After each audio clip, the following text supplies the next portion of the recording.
Atención, porque esto es más complicado de lo que parece. Los X-Men de los cómics han pasado por varias generaciones. La primera generación, la original. La segunda generación, la más famosa, la de Lobezno, Tormenta, Coloso y Rondador Nocturno. La tercera generación, los nuevos mutantes, que si te suenan es porque fuiste el único, aparte de mí, que vio esta película, que por cierto me gustó bastante, la verdad. La cuarta generación, o generación X, la de los niñatos grunge de los 90.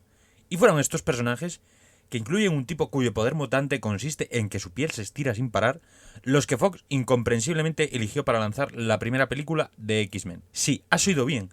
La película de Bryan Singer no fue, repito, no fue la primera película de X-Men. Y Blade no fue la primera de Marvel. Y quien te diga lo contrario es parte de una conspiración. Una conspiración diseñada para ocultar la verdad. La primera película de Marvel, sí, tiene esta intro. Es tan horrible que preferirás que el taquillero te cague en los ojos antes que verla de nuevo.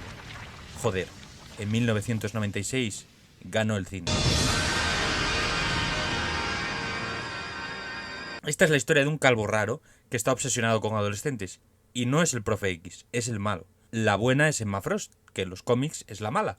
Joder, si es que parece que querían que la gente no viera esta bosta. No metes a los personajes más carismáticos y cambias a los que sí metes. Veamos. En vez de época grandiosa, ha puesto época mayorzosa. ¡Estúpido primate! ¡Cállate! También tenemos a este tipo, Banshee en los cómics, al tipo este que se les tira la piel, se llama Ángelo, a Vanilla Ice y a Júbilo, que por algún motivo no es asiática. Olvídate de los supervillanos guays como Magneto, Apocalipsis o Siniestro. El mayor conflicto de estos mutantes es su profe cachonda y hacer cola para el baño. Y a este se le ocurre que como no puede ducharse, le va a arrancar un poco de piel al tipo de la piel que se estira. Give me some skin. Aparte de que qué asco, ¿qué pensaba hacer con la piel? ¿Ponérsela como una camisa? Los chicuelos van a divertirse al pueblo, mira cómo se divierten, compran ropa, tontean, comen comida basura, ¡qué divertido! Pero cuando humillan a Ángelo por tener el peor poder mutante de la historia, la cosa ya no es tan divertida, que no. Mientras tanto, el pseudo profesor X sigue haciendo cosas raras.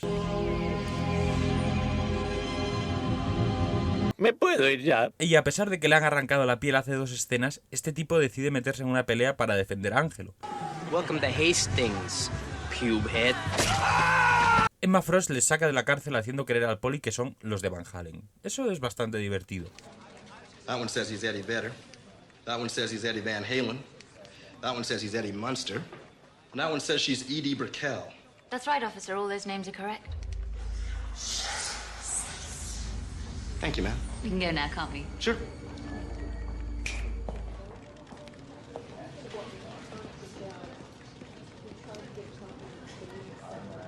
Y mira cómo se defienden unos a otros para evitar que la Frost los expulse. Pero qué bonito. Guilty as charged. Me too. Yo soy Espartaco. Yo soy Espartaco. Yo soy Espartaco. Yo soy Espartaco. Yo soy Espartaco. Yo soy Espartaco. Yo soy Espartaco. Yo soy Espartaco. El profesor X se aparece en los sueños de Ángelo y le convence para ayudarle.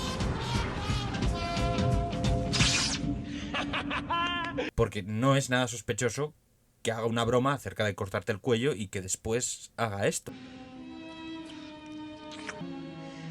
Go to sleep now, honey.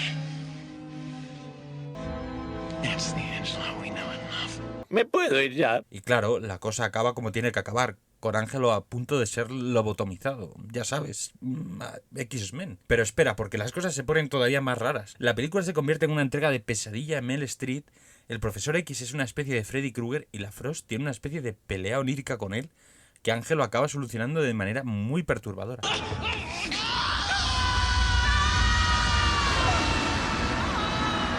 El episodio, porque esto originalmente fue planteado como una serie de televisión, acaba con la presentación de los nuevos uniformes de los protagonistas.